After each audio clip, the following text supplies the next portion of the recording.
All right, Kiss Army, welcome to the KissFAQ Podcast. Thank you for giving us your time today and letting us into your head.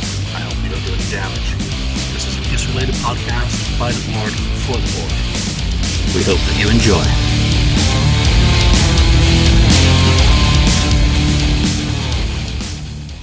Welcome to episode 161 of the KissFAQ Podcast. I'm your mobile host, Julian Gill, admin on the KissFAQ message board, and I'm joined today by the voice of reason, Ken, 69th Blizzard on the board, and Hello. Marcus Almighty, Mark. Yes, sir. And hopefully, Just one thing. I thought the name, you got the name wrong because you said the Kiss FAQ. It's Kiss, this Kissy Leaks. Thank you. Podcast. Welcome to episode 161 of the Kissy Leaks FAQ, the Kissy Leaks podcast, or whatever Eric Singer wants to call us. I'm your host, Julian Assange, and I'm now Ecuadorian. Yes. Of course, I'm holed up in the Ecuadorian embassy in London. Of course, that was hilarious from the stage at the Los Angeles Vault. Obviously, today's episode is going to be more about the Gene Simmons Vault. Hopefully, by now, you've had a chance to check out both the Podcast Rock City podcast for their excellent episode with Sonny Pooney on his recollections and experience in Los Angeles. And also, I was fortunate to join Jason Herndon and Andrew Scambatti on the Kiss My Collectibles podcast very early Sunday morning for my immediate recollections about the LA Vault experience. Of course, we're doing our KissFAQ podcast about it today because there's a lot more to discuss. Ken, of course, was present in Los Angeles and had his vault shipped to him. So, he's got a different perspective of how the meet and greet went with Gene, not having his thrown on the table or picking it up for himself and putting it on the table. Mm. And also maybe a little bit to tell us about how things go for people who opt to have theirs shipped to them, which I think will be very useful. If you saw me on the Kiss My Collectibles podcast, you will have seen me hugging my vault. And yes, I'm going to have a calendar picture of me in a ribbon hugging that damn thing because I've given her a nickname now. She's called Rosie because she's a whole lotta. It really is a biblical relationship I've got going with that vault right now. And let's get into it. Ken, you drove down from the Bay Area as well. Tell us about getting down to LA and the start of your vault experience. Oh, yeah. I mean, fortunately, the drive went pretty good. No traffic, about 5.5 hours, and then we hooked up with you. My fiance and I hooked up with you and John down there, and I guess we went to the world famous, or whatever you want to call it, California famous, Rainbow Bar and Grill, which was a very cool place to go check out and see all the rock and roll paraphernalia that was there. Pretty cool. And Julian got a picture with Lemmy, the statue of Lemmy, Which, of course, today, Filthy Phil Campbell passed. So there's a reunion going on somewhere of the original Motorhead lineup. So quite interesting to get to the Rainbow at an ungodly hour of, what was it, about 5 o'clock. It was very pedestrian in there that hour. Yeah, it was quiet. So that was a good night. And then I think that's the same day they released the listing of all the tracks on the vault, right? They sent it out that day so they leaked it themselves instead of having someone else get a vault and then take pictures of it or whatever and then put the tracks out that way to let people know. But that was cool that they did that from the Gene Simmons Vault site. As far as shipping, I still haven't received mine. Not yet. It's the latest is they sent an email that it was going to be shipped early. That they were shipping these things early January. Well, it's almost semi-early January still. It's almost mid-January. So, but we got someone joining us too. Hey, it's an interloper. Hey, Lonnie, good. Glad you could join us today to talk about the vault. We're just getting started here, and Ken's just walking us through what's going on with the lack of shipping of his vault. So, Ken, continue on with where you're at, actually receiving your vault. Yeah. So I'm still waiting for it. I've been in communication. I think when I was down there, um, who was it? Who did I talk to? I talked to a couple of people. I talked to Keith, Sherry Sherry, and and Keith. Dave. Yes, Sherry told me she goes, I don't think they've been shipped out yet. Keith told me, he said, I think they went out on a Thursday. So I had conflicting things. So I contacted Keith, and he said he's getting on that stuff as soon as possible. I guess trying to get the stuff shipped out. So hopefully I'll hear something about it being shipped soon. So that's where that stands. So he didn't sign the top of your vault then, is that right? Or did he? Well, I don't know. No, I don't think they're signing. I'm guessing he's not signing the ones that are being shipped, right? Unless he just signs a signature only, by some chance. I don't know if they're going to get him to do something like that, or if he even wants to do that. And that kind of takes away the question I was going to ask you first, is if you knew what your secret compartment prize was, but I guess you don't know yet, right? I still have to wait to find out what that secret thing is. Interesting. Who knows? Who knows what it is? Well, did you get to go in the room and spend a few minutes with them? Or what was that like? We'll get to that. Sure. So at the day of the vault experience, well, actually the day before, they also sent out another email, or maybe that morning, about the where to enter the parking lot at Capitol, because it's kind of a mess around there, and they at least told us what gate or what street to enter on. So I got on that street, Argyle Street, and there's had to push a button, and say hello, and someone says hello, and I said, I'm here for the vault experience. They asked me my name, and I gave them my name, and they opened the gate just opened, and I was like, oh, okay. So I had a quick jump back in my car because I couldn't reach the button anyway. So and sped through and parked, and in line were the first two people. It's more than two because everyone has guests, but the two first people, the guy from another guy from my area in the Concord area, and then Julian was so you're number three. Second. I was number three, and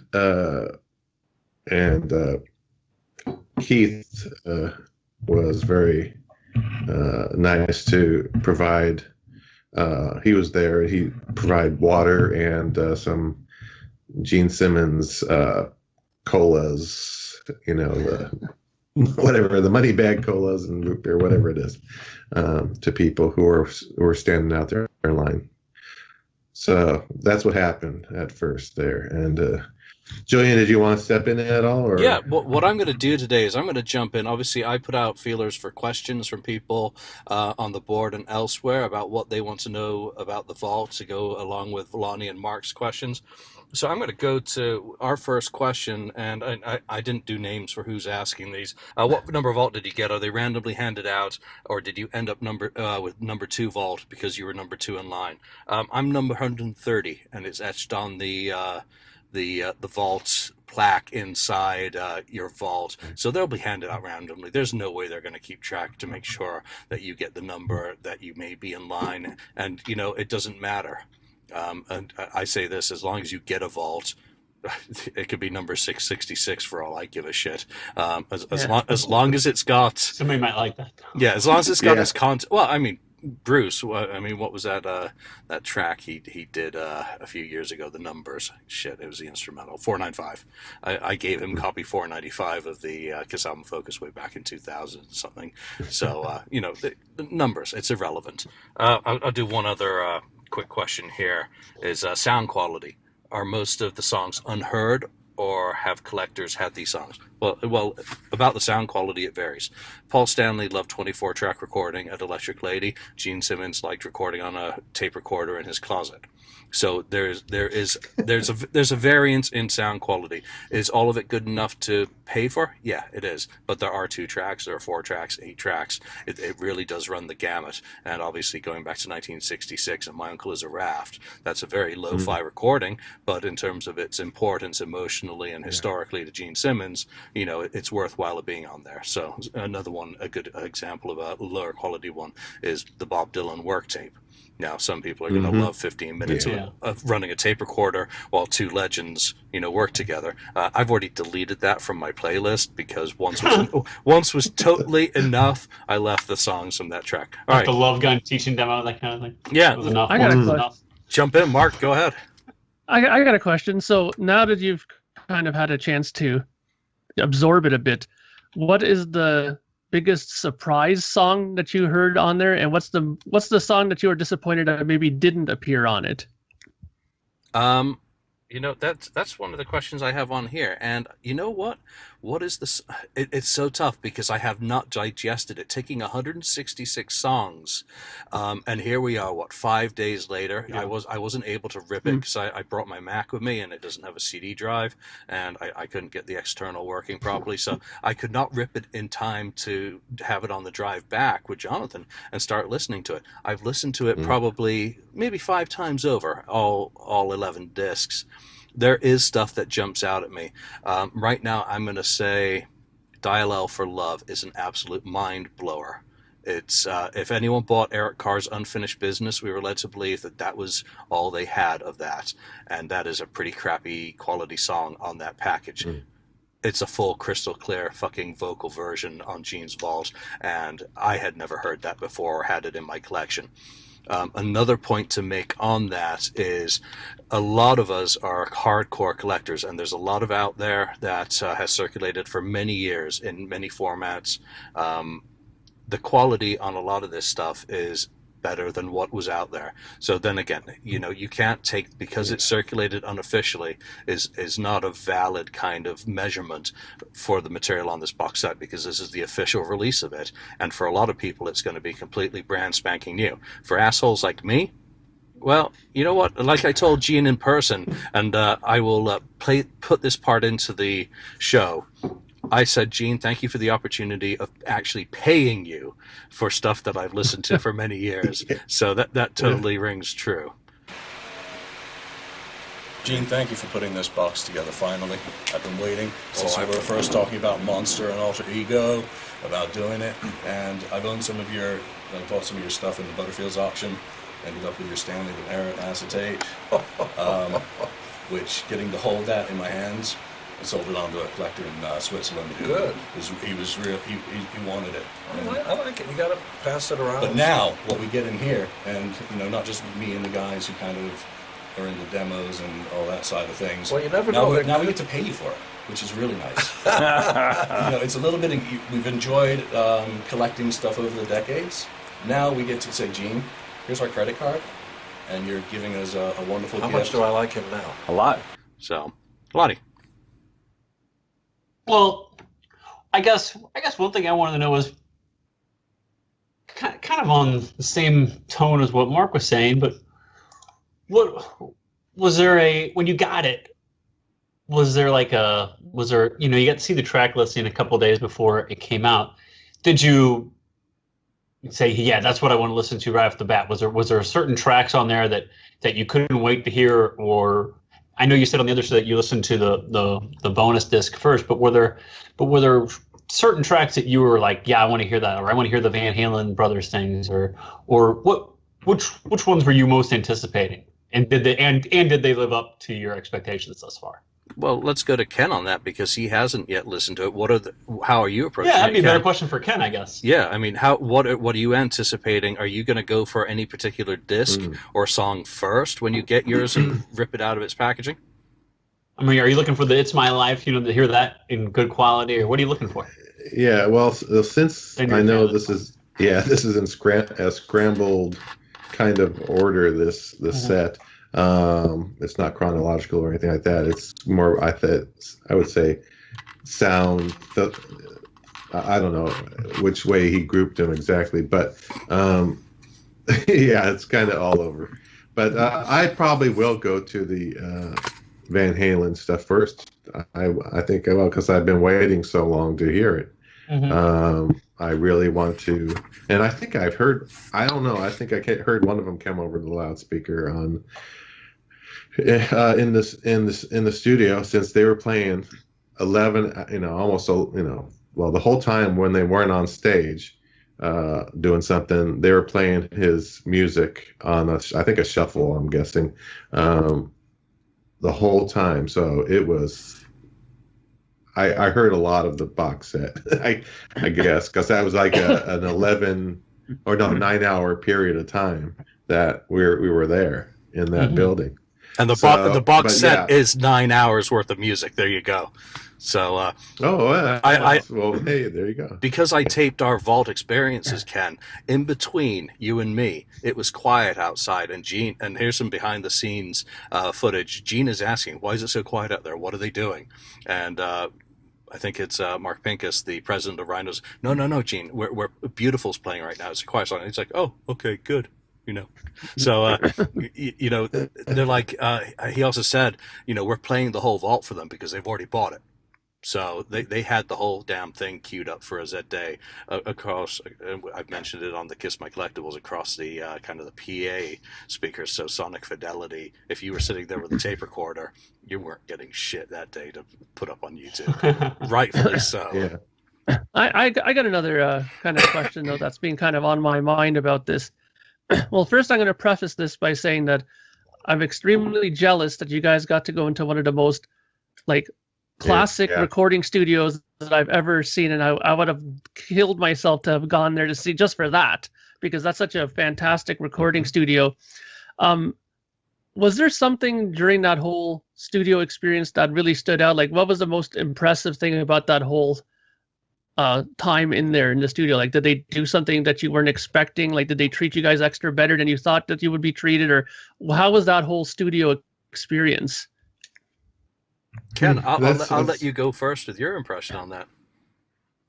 Yeah, well, the studio stuff, I mean, to me, just being at the Capitol building, like you said, was just so cool. Like, the people that recorded there, like Frank Sinatra, Nat King Cole. You're talking Beach Boys. The Beach Boys did a couple albums there. I think Boston's first album, I think, was recorded there too. This it goes on and on. So just knowing that rock and roll and actually musical pop music history has been in that building and walked down the same halls that we walked down was just kind of mind-blowing. It's just very cool. And to go into a studio says, recording, people are recording quiet, please, that kind of, so you see that kind of sign there somewhere. And so that's very cool. So otherwise, being there, besides the fact that I'm in this studio where legends have been, I think it's just a surprising thing. Best thing for me was, because of the additional, Ace, because I wasn't expecting that until I heard something when we were in line. Yeah, I had to check them later. Right, no doubt. Yeah. But I had to check mine when I saw it online. I wasn't even there. First it was Ace, and then they said, Eric and Bruce. I'm like, oh my God, I can't believe so that was the cherry on top of the whole thing, because that was not expected at all. And to get those three there with Gene it's probably not likely going to happen at the other events. They may get some other people. They may get Eric, may pop in, depending on logistics and stuff. But I think we got a pretty good turnout for that. I venture to say that's the one thing that I made a comment about, was that when I saw how your guys' whole thing went there, I was very happy for you guys, how fantastic it all looked. It must have been amazing. And I thought to myself that I almost feel bad in a way for some of the other places, Detroit and that, because I can't imagine that they're going to have maybe as many guests like you guys. I mean, Los Angeles is like a hotbed of music. So of course, all these people were there. Maybe in a New York or something, I can maybe imagine somebody coming, like a Peter Criss or somebody. But I'm just wondering how the other events will be taken after everybody's seen how great it was in Los Angeles. Well, you know what? This is the first event. They have to come out of the gate strong. And Yeah. what Yeah. better way? yeah. And I know our reporting, and this is, Podcast Rock City, ourselves, and Kiss My Collectibles, and everything that people are posting on Facebook has generated quite a few sales of people who said, "That's it, I'm in. I'm not missing this no matter what." And they know that LA was a special situation. But here's something else. Keith has made very clear. On a Facebook post that guests are indeed being invited to all of the Vault events. What does that mean? Who knows? But they are doing all they can to make each one of these unique and special. And if they deliver the sort of service that they delivered to us in Los Angeles, no one will have anything whatsoever to complain about. How they took care of us, how we were treated. And let me give you a quick contrast. Obviously, I did the Gene Simmons meet and greet in Edmonton, where it was a cattle call. You were pushed through, photographed, ended up with side-on photos, bang, you're back and out, and then Gene and his band put on a kick-ass show. So the show was fantastic. Gene and his band were fantastic. The meet and greet sucked balls and was not worth a cent. Here, everything was absolutely perfect, from the communication to the execution to the extra t-shirts that they had on hand in case you're +1 wanted to wear a Gene Simmons Vault Experience shirt. They had extra gold tickets available in case yours had been damaged or you wanted one for your guest. They took very, very good care of you, right down to, at the beginning, as Ken mentioned, Keith walking the line with drinks and everything for everyone. Once you're inside the studio and the Vault Experience has commenced, you're hanging out with like-minded fans who are there because they're hardcore for an experience. We had a lot of people online, Matt, Dave, people that we know from the board or Facebook. And it's like, "Hey, man, how you doing?" There was no boredom whatsoever. You're just talking Kiss. You're listening to the Vault. There are waiters coming by with hors d'oeuvres. There's an open bar. Oh, there's an open bar. Yeah, I still have a headache from that. So the attention to detail is absolutely staggering. I want to get into one of the other questions that I've got from online, and this is actually a very important one, and I'm glad someone is asking it. It's, are the song titles that seem similar to previously released songs the same? And obviously, you get stuff on this box like You're My Reason for Living, everybody knows, Domino, Love is Blind, Bad Bad Loving, Rain Keeps Falling, Lita, Plastercaster, Mad Dog, stuff that's been on Gene Simmons Family, Jules, box set, bonus disc, Sex Money Kiss, bonus disc, and the Kiss box set itself. I did an A-B of every single one of these tracks, and they're different. They're either slightly different arrangements, shortening parts, adding parts, moving things around. They are not the same. So they are true to the word that it is previously unreleased in this form. So they're different masters. There's a couple that are fantastic. Different takes or whatever. That's cool. That's really cool that they didn't just takes. say, we can throw this on there for 100 for one of the songs. Yeah, that's really cool. It's totally not a cop out. I've gone into some detail on here, about the differences, slightly different tempos being stretched out and whatnot. But I'm not going to read that all here. It just turned into a 10-minute monologue, and I monologue too much anyway. So. Yeah, well, while the music was playing in there, I wasn't always focusing because I was, chatting and stuff, so it was kind of background too. But every now and then I'd hear something that would catch my ear. I'm like, what is that? It was either, I know this, but it sounds different, or I haven't heard this, but man, this sounds really good. And I want to say most of it, even though, quality, like we said, quality changes from very low to, very good, but the actual song, quality of the written song itself, I'd say the majority are very, very good. I mean, just great songs. And I don't recall hearing when I said that's maybe one song I heard that I thought was okay. I think I heard Mongoloid Man, and I thought it would be better than it was, because you hear about Gene and Joe Perry writing that song, and I thought, this is Mongoloid Man, and I was like, well, that's not as good as I was hoping for. Yeah, is that it? You can see where it stayed where it did. Maybe that's why it never made a record or something. So, but the majority of the time, it's like, man, this is really good, written stuff. Well, and I told, I mean, I don't know if you want to get into it, Julian, but when I got into meet Gene, and actually, I don't know, is it okay if I talk? No, go ahead. Julian? Yeah. Cheers. Okay. It's your show too. Oh yeah, well, yeah. Okay.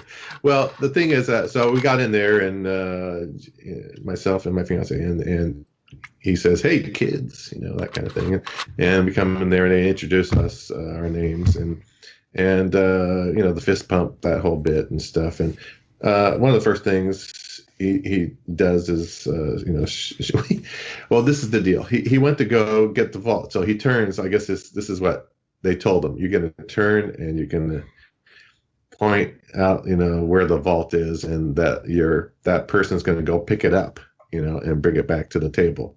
And but I had told just minutes before, I told them that mine's getting shipped. I could have not said anything and probably walked out with another vault. And because I don't think they're tracking that. I think they need to track that. But me being the voice of reason, upstanding citizen, I was honest, and I told them that that's all right. I got mine's being shipped. So Gene turns and looks like there's no vault here, and kind of thing, and he's like, he looks back at Keith, and he says, "What am I you doing? have a vault that we can use?" And there's a vault on the other side of this table, and they put it up on there. So he's showing me he opens it up and telling how this is solid stuff, the whole spiel on that, and there's going to be something in the special compartment for you, when you get that. And but it was just kind of surreal. I wasn't nervous really going in, which I thought I'd be more nervous going into it, but getting there, things that I wanted to say, I just blanked. I mean, I blanked stuff. I wanted to ask him. I wanted to suggest something about Record Store Day and stuff like that, and I just blanked, And so the only thing I talked about me. I said, "Hey, I'm listening to your music out there. I'm hearing." I say, your music. You have a great melodic sense on your music, and I said that's got to be from some of the influences like the Beatles. And then he started going off and say, "Well, when I first got here, I was listening to, Fats Domino and, Chuck Berry and Little Richard and so on." And he's going into that deal. So we kind of got on there. But anyway, it was cool. I mean, it was just very cool. He had my fiance. He looked over at her and says, "Would you like to pick up this vault?" It was on the table, and she's not that tall. But she got over there and was like, he just lifted it up that much off the table. And it was just kind of funny. He just wanted to see her lift it up, I guess. I don't know what it was. But then he put down the stuff, and, I go, "Well, what do you got for me to sign?" And maybe I'll show you the stuff I got signed real quick. I know if you're listening to it on video, if you're not watching it on video, then you have to see radio. that. Well, this here, and they actually had those on the table. So I have actually two of these. These are kind of like a free 8x10s they had. One was already signed out on a table. People were grabbing stuff. They actually had this. This is a deal. Again, me being the upstanding citizen, they had these round tables there. Round tables, very small round tables that you stand at, and each table had either a statue or something Kiss on it. Had being the operative phrase. Right. So I was sitting there. The one I went to was standing next to had the Paul Stanley statue of the Knuckle Bonds statue with him gonna smash the guitar. Smash the guitar. Yeah, and I was like, that could be here. And I was thinking, should I get that? I don't know. But then later they all disappeared. The one from ours just disappeared. That there was ones for the bobbleheads were on another, and so on. So I was like, oh, I guess the Kiss fans grabbed them up. That's what I assumed that they were for, because they weren't nailed down. So I've got a Eric Singer LA Kiss bobblehead sitting at home now that someone had put on our table when they grabbed our Paul Stanley. Jonathan couldn't believe I let someone walk off with a Paul Stanley Alive 75 for an Eric Singer bobblehead. But you know what? I'm cool with the LA Kiss bobblehead. I'd never have it otherwise. I also got one of the 8x10s. I thought it was hilarious. Yeah. But how have you looked back at your experience, and what else did you get signed? Yeah. Yeah, well, I'll look back. I'll tell you how I feel about the whole thing. But unfortunately, now this is something for you guys that are going to be going to the future. In the future, make sure you know what color pens you want on each of your signed items. Okay, because I got like this one. Can you see the signature? No, did he do it in black? It's blue. It's like a dark blue. Why would he do that? He always does blue by default. And also this one is a dark blue. Oh, Why? man. I can see it, but if I look at it, I'm like, oh, I can see it. I can think I see it. Yeah. So I'm like, after I saw that, I'm like, oh crap, But having said that, the last other two items I got signed was here's the 78 solo. Oh, that's wonderful. Nice. That's fantastic. That's a nice one too. And the remember you saw in the picture that I posted the picture disc, right, Mark? You talked about. Here's the picture disc, and it. Oh, you got it framed. Oh, that looks sweet. Nice. It's really nice. Yeah. That turned out good. Yeah. So that one, I actually had this I had the original one in a frame, and the original ones fade. The white fade turns off yellow. The original ones. But so what I did is I said I'm going to take this newer one down and get it signed, and then replace the one in the frame. So that worked out great. Yeah. So that's everything I signed. As for the whole, Julian, your question about, looking back on it, it was just fantastic. Even though it was a long day, obviously, they're 9 hours, but again, it was worth it. It was worth seeing Gene and Ace ribbing each other, just trying to jam out some songs like Rocket Ride or what Cold Gin and 2000 Man, Torpedo that kind Girl. of stuff. Torpedo Girl. Yeah. Even Gene knowing the riff for Torpedo Girl was a surprising, right? Yeah. And the other part, I know we got Ace, Bruce, and Eric came later, and that cut into what I think would have been a longer Gene Simmons, songs and stories part. He had the songs and stories, but I think it cut off a little bit because he had the guests, and they could do some jamming, So it was, to me, it was totally worth it. Well, wait a minute. It's not totally worth it until I get my vault. Yeah. But You're missing a piece still. Right now, see, pretty- you've had the experience. You just need the damn vault, and then you're whole. Yeah, because I want to listen to music, because it's all about the music. I wanted to meet Gene because he's been the main guy for me since the beginning. He's been my favorite since the beginning. It's just the way it is.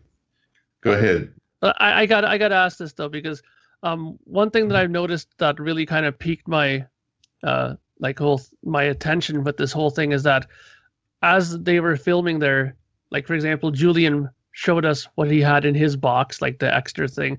Sonny Pooney posted what he had inside of his, and I know that the first person got Gene Simmons' watch off of him, off his wrist. Right now, there must have been obviously other people inside where you guys were there who got their vaults as well. There. Were you guys comparing and contrasting? Well, I'm guessing is did you guys hear of anything else that people got in their boxes while you were in there? Nice, Mark, because you've just picked my very next question that I was going to read off the board. So thank you for introing that to me. All right, here we go. And I want to stress Gene Simmons and his love of Americana and the Cracker Jack thing. So everyone who got their vault got something in it. Yes, we know about the watch from the first guy. I had a Alamo sheet music book for E flat instruments and stuff. So it's a 70s merch thing off the wall, and also a backstage pass from the Edmonton meet and greet, which cracks the shit out of me.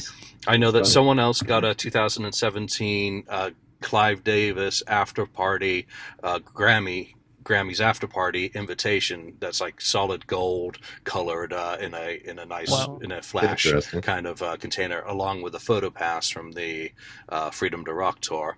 Wow. Someone else got a guitar strap that stage played from I think it was from the 70s. It certainly looked old. It was in black and white that Gene took out and signed right then and there for the person. Someone got a beach towel. Someone, was everyone happy with their stuff? No, because it's just the nature of a lotto that someone wins a $5 scratcher and someone gets a $10 scratcher. Instead of, I prefer to focus on that we all got a hell of an experience, and all of that stuff's just extra kind of fun. That's bonus. It's called a surprise. Yeah. So am I happy with my stuff? Yeah. I'm absolutely thrilled that they put something extra in mine that allowed me to, number one, take a camera and stick it up the back end of the vault and find out that it's like the Great Pyramid, that it's a secret compartment back there that goes all the way up, that you can actually fit a heck of a lot of stuff into, because it goes all the way behind where the book sits and the action figure goes. So you just don't know what you might find in there. And if stuff's shifted around, you might have something extra fall out. You just do not know. There's no reason to not stick your vault upside down and see if something falls out. So, what else is there on there? There was one guy who was not happy. I believe he got like a Hello Kitty or something that he could barely pull out of the thing, and he's just like, "What the hell?" And that's fine. Again, luck of the draw. There you go. First guy up gets a nice watch. Fourth or fifth guy gets guitar strap. It's all good. Again, you're not paying for it. That's not what you bought, though. You bought the experience and you bought the vault. You weren't buying the mystery yet. Be gracious, and I just want to pass on one piece of advice to people. If you are receiving your vault in person and Gene points out that thing, pop it open and see what you get, because it may be something he can sign, or God help you, it might be your vault might be empty, it might be a goof up, that they got to check and make sure that it hasn't been jammed in the back where you can't see it. So certainly pop it open and see what's in there, and be gracious. Goodness me, I would say definitely do it in front of Gene, because if you're ungracious in front of him, you'll get a demon scowl. So yeah. So I remember when first purchasing it, it was like the first couple of days it became on, was on sale. I don't even remember there being a secret compartment or that was announced yet. So it was all about just meeting Gene and then the music itself were the most important things. Just a couple of things. I don't know if Keith will watch this episode or anything, but a couple of things that everything was 99% perfect, but to me, what they could have done is the part where you're going in and they're giving you these wristbands, those generic wristbands that they put on. They could give you a number maybe or something like that, because they had the poor guy there was running around looking for people. It's kind of like the opposite. Why is this one guy searching through this whole crowd of people to try to find someone with the name of whatever, when all he either has to do is go on the microphone and call out a number or call out their name, which he finally did at the very end, towards the end of the whole thing. And that's what they probably should have done, given a number, because supposedly the line that you get in, that order was going to be the order for getting in to the meet and greet with Gene, but no, not necessarily, because there's another guy right behind me who hours later finally got in. So, there was someone who deliberately delayed. Oh, okay. He did. He delayed it. Perfect. Yeah. Okay. Well, I don't know who that person is, but I did know that there were some people who deliberately delayed going in because they were trying to figure out timing to not miss Ace or some other things that were going on. So because they didn't know the schedule of what was happening, they weren't concerned about going in the specific order. But that's your thing is if you had a number like 40 or something, you're like, okay, it's going to be a while. So if I want to leave, head out because you can leave and come back in, go out and grab a sandwich or whatever. You can do that and then not worry about, Or the- You would Jonathan honestly hanging out leave doing there? nothing all day. yeah. Or Jonathan, who left to go to the freaking Rams game, Jonathan, and they didn't have the courtesy to the Oh, grace that to makes me want to win. vomit. Did not. Oh, They yeah. didn't even win, and he missed out God on. bless America. But you should have seen how he was dressed when we saw him later. A couple. I want to hit into another one of our questions. It's when did you get the email about the details of the LA event? What kind of information did they provide you? I heard an email came the day before about parking, etc. All right, so if our event was on Saturday. We got an email on the Tuesday before about here's your event. It's being held, blah blah blah, and all that. And then the night before, as Ken mentioned, we got the more detailed one about parking. So one thing I thought about both of the emails is that they were very detail oriented. They were perfect, exactly the sort of communication that I expect for that amount of coin. So absolutely no complaints there. Had all the pertinent information about the schedule and, more importantly, the re-entry policy. But you know what? If you don't know who might be showing up, I would say, unless you absolutely have to, don't leave, because you just may miss something fun and impromptu. So can you talk more about getting checked in once you're there? Well, it was pretty smooth, wasn't it, Ken? I mean, for us at the head of the line, it was you go in, sign your name. Yeah.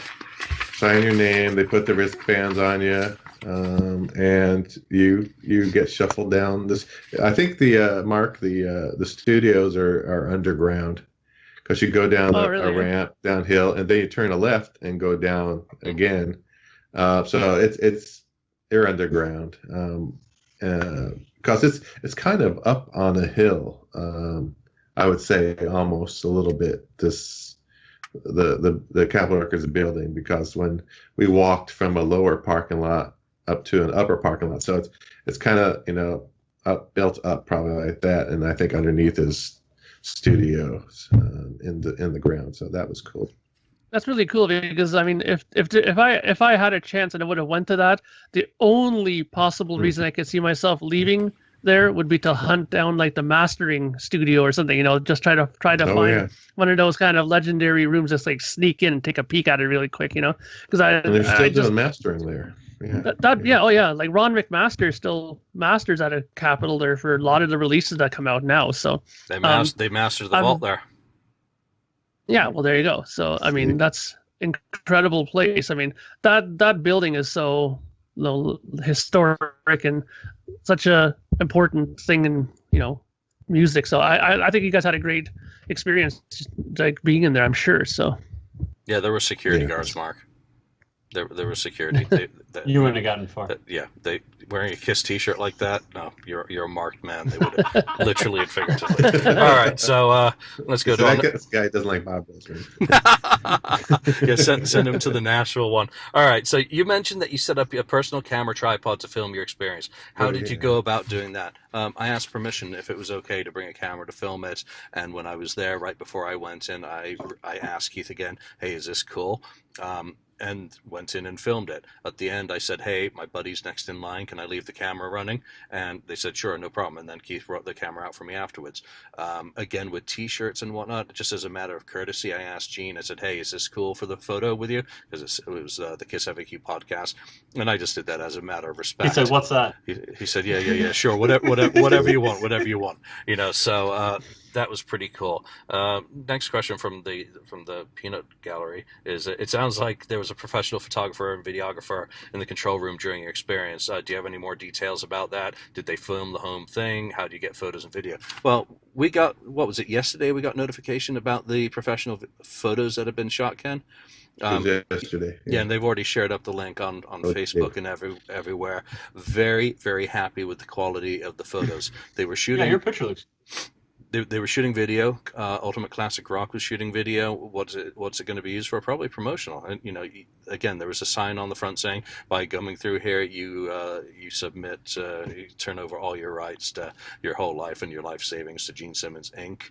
And we will use it however we want." No, they're filming. They're going to use probably some of the more photogenic people. And they were interviewing fans throughout. So it was all photographers are coming through, especially when Ace showed up, and there was like a whole freaking video gaggle around him and Gene, and there's some cool photos. Again, you can go on Facebook and see those. Lonnie. Well, other than the Bob Dylan track, Julian, is there any others that you've after a couple of listens, I really don't need to hear that again? Is there any? I guess there's going to be some filler stuff with 165 songs, whatever it is. But is there anything else that you're just like, yeah, that's awful. I can't. I'm skipping that the next time it comes on. Gene Simmons Disco. I think I will probably I will remove some of those tracks. There's a couple of disco. They're more than say Love Is Blind or what's the other version of that? Yeah, there was, I can't remember the name, but there was a disco song. I was like, wow. Queen of My Nights is one, I think. And I don't remember the other. Again, I'm not. It wasn't bad. It wasn't bad. No, I thought some was pretty bad for my taste.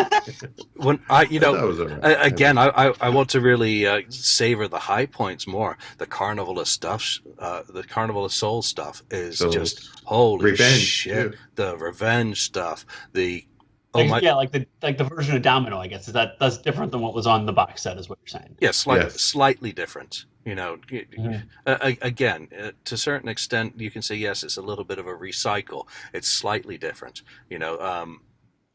It's just so tough. The song titles don't roll off your tongue yet. The Dynasty and Alive 2 demos, holy shit, moments for me. And of course, the Van Halen stuff. You're like, oh, okay. And that's all I'm going to say on those. I don't want to ruin those because I know people are really excited to hear them. So, it's just so much material. I'm not going to be comfortable really talking about it. And, I've already started writing up notes and stuff, copious notes about all of these. Well, Julian, I think on a probably a follow-up episode, maybe after I get my vault in it and we were able to digest the music, we could actually, review the songs, our top, kind of things, or what stood out, on, as far as the music, and maybe what would you do if you wanted to put like a record store released 10 song from that thing together, absolutely. We will do a best of the vault episode with a couple of other folks who've purchased it as well, and see which ones everyone comes up with that we would recommend be released as a standalone product. Another one, did you ask any questions about Kiss? And if so, did you mention anything about future deluxe releases? I didn't ask Gene any questions about Kiss. For me, it was all about Gene. Hey, what else are you putting out? This is I went in there with a grand plan. I was going to be recording this all on video. I was going to be recording this all on audio. I was going to get Gene to do a bumper for the show. I was going to say, "Hey, Gene, can you just say this is Gene Simmons, and you're not, but you're listening to the KissFAQ podcast." Totally forgot that the moment I was in, because the flow of our interaction just didn't leave me the opportunity. Plus, I realized as soon as I arrived in LA that I'd forgotten my audio recorder, which, there you go. And then I was fighting, the never winning battle of batteries. My iPhone battery just sucks, and my video camera battery sucks. So there just wasn't an opportunity. I didn't want to ask him about Kiss. It just didn't fit into the conversation I was having with him. It was all about the vault and Gene and what Gene means to me. Just like when I saw Peter Criss, it was all about that, not about asking any questions about other stuff. Just didn't seem. I was just say I did ask, but I didn't ask about Kiss. I asked about the Riverside show that was canceled. I said I was supposed to see you, at Riverside, but the show got canceled. And then he kind of lowered his voice into like almost a whispering, and talking about the guy or the promoter or something was a crook or something. Was a real crooked promoter. Perish the a-hole or something. And I was like, oh, okay, all right. He was like, yeah, this guy was no good or whatever, something. And I said, okay. I said, well, I'd love to see you come up to, the San Francisco Bay Area and the band there. We'll see, So he's not going to commit, of course, to anything, coming up here, which he probably won't anyway. He won't But go to the Bay Area. yeah, the only other thing he said he said Capitol. He said it was the last event that will be held at Capital. the Capitol. Now I don't know what that means. Maybe Capitol is still going to do other stuff, but will they stay in business in this building, or I don't know. I think he means functions like that. I think he's trying to say.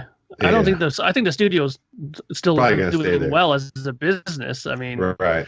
Probably I just think that they don't want to host those kind of things. Yeah. So if something it's the last time we're going to be. So yeah, like you said, it's probably just the events kind of thing, having people or having parties or doing whatever there. Having Kiss fans in the building. Yeah, it's the last time we're going to have Kiss fans in the building. That's for sure. All right. So another thing I was kind of curious about though too is you were saying that like there's stuff from Revenge and from Carnival of Souls, and then you said you were impressed with the like the Alive 2 stuff and the Dynasty stuff. I remember they were talking back is there stuff from him as far back as, let's say, Hotter Than Hell, even like from that era? No. So what's the earliest roughly? 1966, which is My Uncle is a Raft. There's stuff from, I think it's 60.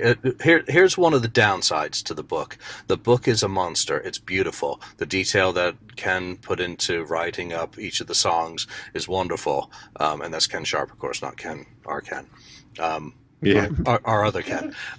So, it's beautiful. Layouts, pictures, wonderful, wonderful, wonderful. Don't get me wrong on any of that. What I had really hoped would be there would be like studio sheets with dates and players, and maybe they weren't able to track it all down for every track and made a decision not to include it for everything rather than have some listed. So it's more worked into the stories of each who is performing. So Gene, for example, will say, well, this is me with, say, Tommy and Eric just on a day off, recording some ideas, or this is me with Joe Perry. You don't get that information for everyone. Though obviously Gene, and you will have seen him on videos already saying about My Uncle is a Raft is with these two guys from high school or junior high at that point, whatever it was, recording. So those details are in there. But for me, it doesn't have the years specifically for every single song. So you don't know. Mm-hmm. Is there anything from 74? No, most of that stuff would have been Kiss, probably under that contract as well. So it's only the stuff that he recorded outside of the Kiss dynamic, with a couple of notable exceptions. A couple of guys. Yeah, Mad Dog, obviously, from the box set is nearly the same. It's a different master. So it is previously unreleased master. It is the same one with J.R. Smalling. Sounds way better than on the box set. So you know the date of that.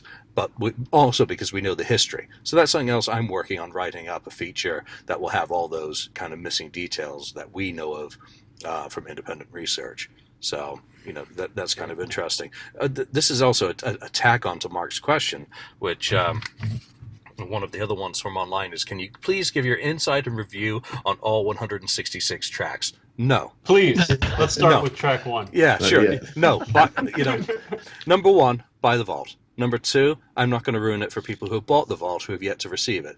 So I'm really leaving my comments, kind of general on a few things, rather than going into detail on everything. Again, it's so much to digest, I'm not ready to. So, thank you for that question, but nice try. Yeah, can you play me a sample of, say, the first disc? No. That's why there's going to be no samples in this episode either, because I ain't going there. You want to hear samples, go to where they've officially played some, and that'll have to be enough to whet your appetite. Lonnie, Mark, next question. I've still got more on here, so. I have a question, actually. Wait, you have the vault yet. Oh, yeah. Yeah, Ken has questions of his own. But there's a song, another song written by Gene Simmons and Vincent Cassano. Yes. Yes. How is that song? I can't remember the name of the top. Off the top of my head, I have no idea. It didn't resonate with me, let's put it that way. And that is one that I do have a bit of issue in the book in terms of how it's written up. It makes it sound like it was written in 82, but only recorded in like 89 or 90 with members of Silent Rage. So, again, that's off the top of my head. Interesting. It's one, again, everyone's got tastes. I'm surprised. I love. Okay, here I'm going to ruin another track for you. I love Ace's Weapons, Power to Raise the Dead. I frickin' love it. But I always liked Weapons off Gene's Asshole album, so that's hardly surprising with Ace's rewritten vocals. Mark, questions? Lonnie? What about the In Your Face with Gene singing? I know I'm going down the road of tracks. That was one that just kind of intrigued me a little bit. Is it just give me a yes, no? Is it good? No? Is it bad? You can see why he had Ace sing it. You can see why he had Ace sing it. Okay, that's fair. My very last thing on my kind of notes that I did. I so seldom do notes for a show, but I had to for this because again, it's not the sort of thing I can do off the cuff. I've got one more question to deal with, and then I do have a highlights of each disc that I think right now. Okay. So. Last question is, what are you mad is not on the vault musically? Why are you mad? Why am I mad? Number one, I'm not mad. I'm not even disappointed. I'm more happy that there's 166 songs and there was a bonus disc put on at the end. So, Stanley the Parrot, it's already out there. Go on YouTube. The Magnographic demos from the pre-Destroyer stuff, it's out there. I think, if anything, I would have loved more of the 1970 publishing tape, but you get Nancy, you get Arrivas in the Eye. No, Nancy, Arrivas in the Eye is all one title, and it's just shortened to Nancy on the vault. You get Eskimo Sun, you get Put On Your Slippers, so you get a lot of it. You also get the original Little Lady Going Blind, which, is very cool. I think they've left enough meat on the bones for, well, let me say, okay, I am mad because the shit from the shit from Crazy Nights on here combined with Paul's demos would have made a fucking fantastic deluxe edition. I'm sorry, Are You Always This Hot? Dial L plus 2 Gene demos for Good Girl Gone Bad and Hell or High Water plus Paul's 4 for Crazy Nights, I'll Fight Hell to Hold You, Turn on the Night, and shit, can't think of what the When Your Walls Come Down. Then of course there's My Way, the vocal take, Sword and Stone, and the demo of Hide Your Heart. That would make a fucking awesome Crazy Nights 30th anniversary deluxe edition, coupled with a full Tokyo show or the full Philly show from that tour.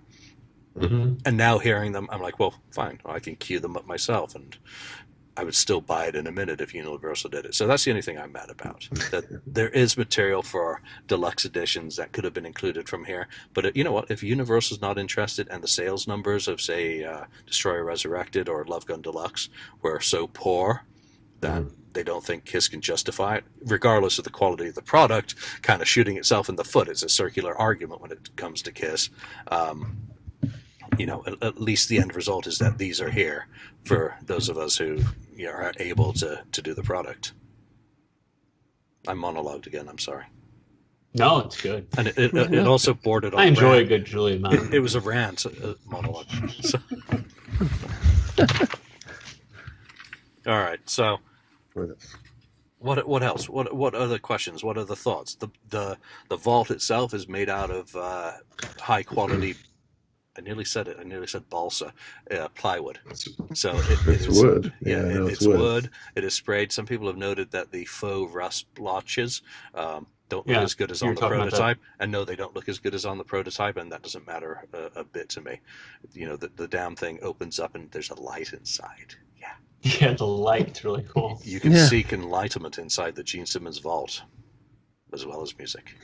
So it rolls really well on the heavy gauge casters. I mean, Eric Singer rolling his up, and that was quite a sight to see. I hope everyone's seen the picture of Eric actually holding his vault. Yeah, I saw the picture. It's fantastic.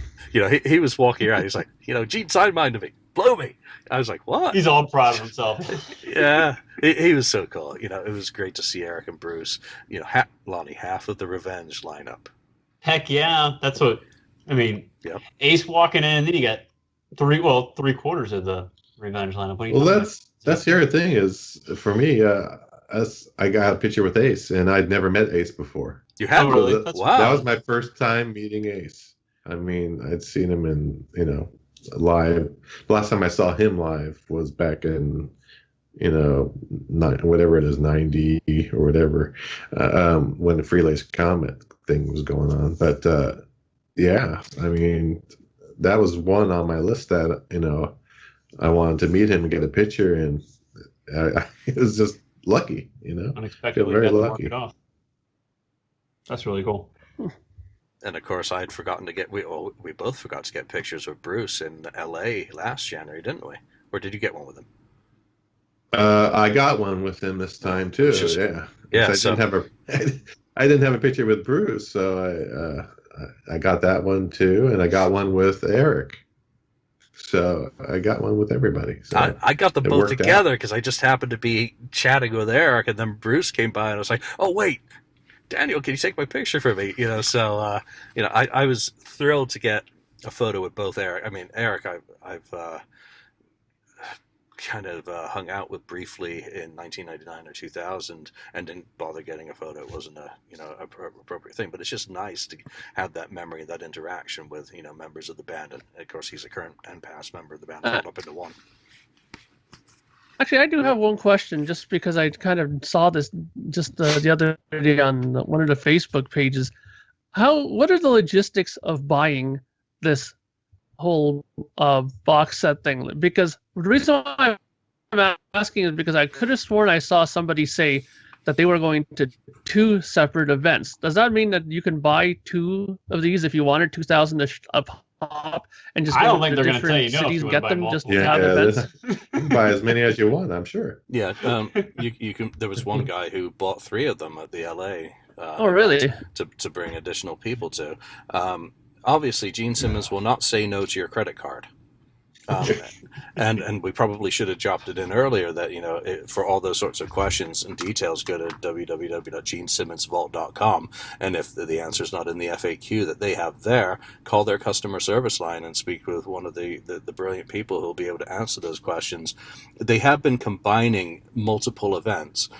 In Las Vegas in February, I believe they had the Vault on the Saturday, the Vault Experience, and then the Gene Simmons Masterclass the following day. So if you've got plenty of disposable cash, you can go pick up a Vault on one day and then go and have a bass lesson with Gene and get a kick-ass signed bass from him. I mean, so if that works and floats your boat, go for it. There's plenty. Gene will happily divest you of any excess cash that is weighing you down. Because I don't know why take it off your hands. I don't know why I kind of had this impression, almost like he was making it sound like it was like such a limited thing that they were going to have it like 1 per person. But I guess that would be incorrect to think that, right? They will not. They will not limit it. Yeah. Yeah, but they're going to make They will probably take just your money. as many as people order them. That's how many they're going to make. They're not going to make a whole bunch of extras and have stock laying around though either. I don't think. Like the most of their orders Casteria, are in. Casteria ended up in what was a discount? Deepdiscount.com, I think. Discount. I don't think you're going to find the but Gene Simmons Vault being marked down to $17.49. A deep discount 6 months down the road after the Vault experience is in. I just don't. They might have a few extras that he'll say, hey, if you just say he has 5 extras when all said and done because people passed away during the Vault experience and couldn't pick them up. I wouldn't be surprised if on tour he will offer a personal Vault experience, and you'll pay $2,500 then to get it, but you'll get it at a Kiss show. So that's the only way I see any excess stock being handled. Yeah, the other thing they're trying to do is they're trying to get the vaults mailed out in time to the events, to the upcoming events. So the people will have the vault ahead of time if they want to take the book out of there and take it when they go. Just take the book and get that signed by Gene or whatever. I know they're trying it, so I'm guessing they're going to probably be shipping soon because the next event's in coming up in February, right? The next event is Detroit. Detroit on the 20th and Detroit, 21st. yeah. 2 dates. So. Oh, okay, even sooner. So. Yeah. They kind of said in an email that they were going to try to get it, get these things out there before the events happen. But that happened so late when they decided to give you an option to get it shipped versus picking it up. I mean, that didn't happen until 2 weeks before our event. I think they sent an email saying, hey, well, we decided you can either pick it up at the event or we'll get it shipped to you free of charge. And so I said, oh, I decided to get it shipped. Something free. Free. Yeah, that's what I picked it up, but yeah.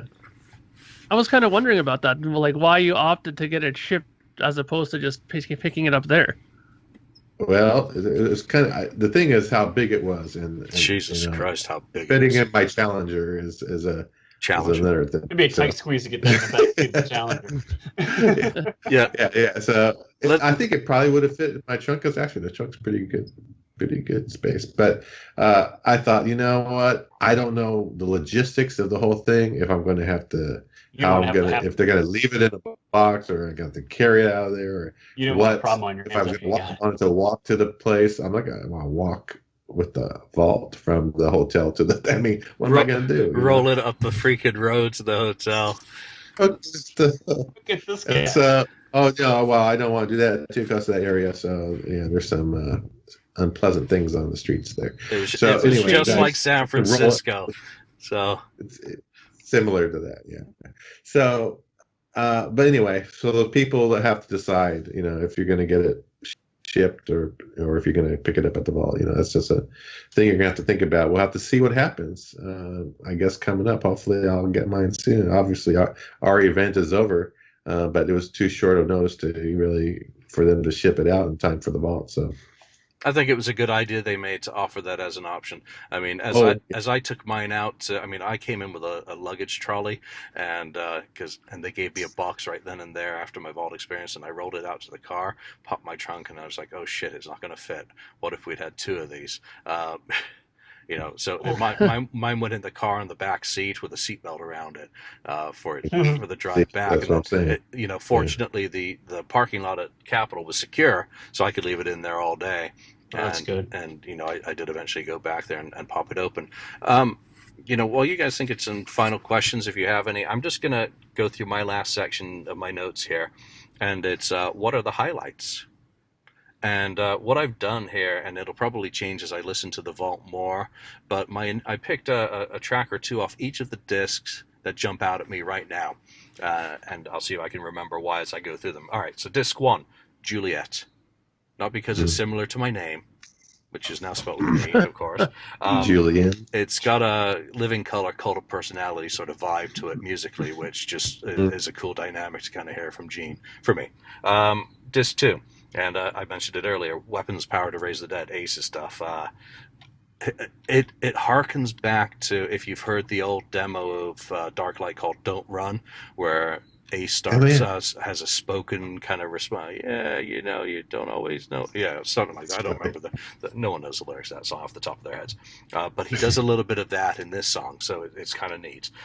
Disc 3, I think this is the best disc of the set for me. Van Halen, Asylum demos, Crazy Nights, and Only You. Shit, so that breadth of material. Disc 4 is another wow one with the Love Gun Alive 2 and Dynasty demos, and finishing with Gene's demo of It's My Life. Okay, fuck it, I'm not reading that. All right, disc 5, Always Near You, the demo. And also what became the second half of that song on his solo album. Again, just fantastic. He played that too. Getting to see him play some of that in LA was unexpected. Again, we didn't know what he was going to do for the song stories. Disc 6, Are You Real? And I guess you might call this one the asshole disc. A lot of stuff that kind of ended up on there, including some stuff that I thought I'd have no interest hearing was actually rather interesting to hear. So that's what was surprising. Disc 7, we've heard a sample of this. You can go hear it on Gene Simmons' sample page for the vault. And don't stick an ice pick in my ears of saying this. Suspicious. I love it. Right. It became a black and blue track, but again, it's a kind of a different sort of vibe, which is what I like about Gene, is that a lot of his stuff is not just hairy gorilla music. Disc 8, Bad Bad Lovin'. Yeah, we had that one in collector circles for years. That was good. This has the full intro, and it's crystal clear, and it's it's really nice to have that in such quality. Disc 9, It's Gonna Be Alright, and that's a favorite of many a collector and fan. What I think that one demonstrates is that the quality of some of the best copies that circulate out there aren't far off what this is, just showing how lo-fi some of his recording techniques were. Again, getting to pay Gene for the privilege of hearing it, I'm cool with the quality. Disc 10, this was the most difficult disc to actually pick one. I went with the last track on it, Roar of the Grease Paint, and that is a precursor to Journey of 1,000 Years. Oh, is it that? That's what I was going to ask you. Yeah, So is that because Journey of 1,000 Years is like one of my favorite songs that Gene's done, and I was hoping a demo of that. So that is the one. Okay. Yeah, I'll have to send you these notes, Ken, so that we can compare afterwards. What I've said about some of these tracks with your impressions when you actually get to hear it. Yeah. Disc 11, talking of knockouts, Minasan, Hachu, whatever. A Japanese-inspired track, but it's a pretty rocking song. It's cool. But Eskimo Sun, by far, so thorough. And he played some of that on the acoustic guitar during the event as well. So there's something for everyone. As collectors, as listeners, as fans of Gene, we've all kind of got our areas of songwriting that we love him for. Whether it's him in Hairy Gorilla Mode, whether it's Cookie Monster, whether it's See You Tonight. There are so many different faces, to Gene Simmons, Man of a Thousand Faces. Man of a Thousand Faces. Exactly. So, I don't doubt that there's something for everyone. And eventually, unfortunately or fortunately, depending on your perspective, a lot of this stuff will probably leak, so people will get to hear and, chime in with their opinions. Okay, so I do have one last question. So we do know, thanks to Gene and some of your footage that was put out there, that there was two people who did the producers thing because they ended up on the plate as co-producers, right, on the vault, right? Mm-hmm. Now, do we know if anybody has actually done the $50,000 home experience? They haven't done it yet. No. We know that one person purchased it, or we believe. Oh, so there has been somebody. We believe that one person did, but that can take Lonnie's place any time during mortgage the his year. house. Right, I'm taking on a second mortgage. So, we were gonna buy a new house this year, but I decided no, let's not buy a new house. Let's take out another mortgage on this one so that Gene can come here for 2 hours. There you go. I'm sorry. Sorry. You wouldn't be sitting there had that. No. been the case. I wouldn't be sitting here. You wouldn't see the shit behind me either. Me and this shit would be in the front yard. Six feet under. Right, that too.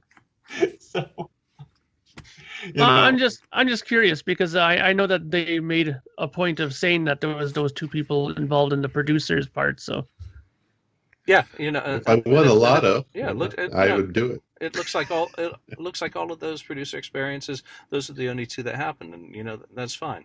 Again, I think as more and more people hear about what the experience actually is, now that one has taken place, I think some of the antipathy or maybe the negative thoughts about, oh wow, it really was that cool. Well, for me, it was.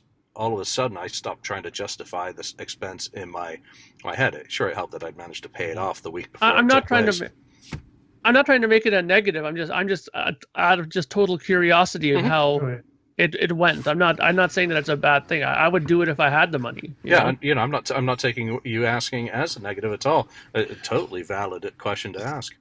Isn't there going to be a Canadian one?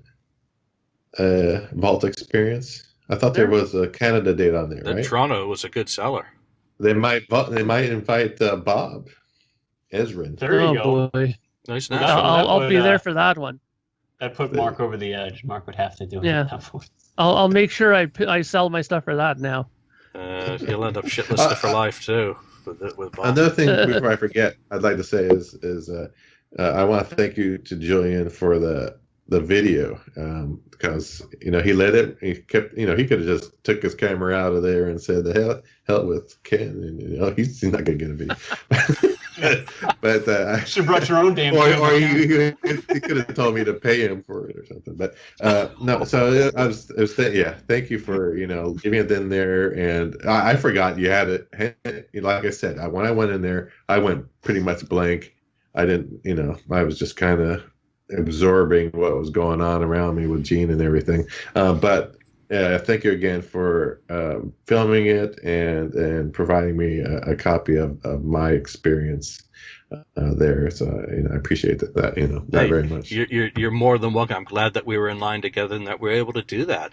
I mean, a lot of people won't have that kind of thing to look back on, and it was cool to get all that footage. And Keith again, thank you, Keith, for letting me film it. And here's an even bigger thank you for moving the fucking camera in the middle of my experience so that I had that footage of me actually getting my vault face on. Because when I came in, I put the camera off to the side, and it was more of a side, kind of from the back side view of me and Jonathan kind of doing it. And he just took the camera over to a better position for me, so thank you very much. And, we're lucky in that, we kind of thought about that in advance. And, I'm glad I didn't do that for too many people with how the battery did die in the middle of the performance. But, So what? I'd rather have the experience captured. That's more important. And like I said earlier, we'll put a little bit more of the footage in. There's some I can't share, but a little bit more of my experience with Gene. Hopefully, if I can remember to splice it in. All right. Any last questions before we call it a show? Blank faces all around. I think we've answered everything. But you know what? For any questions that we haven't answered today, anything about the Vault experience, follow Facebook and. People who will be doing the Vault experience in Detroit, which is, of course, the next one coming up, competing directly with the Atlanta Kiss Expo, to see how things are changed up. What guests do show up.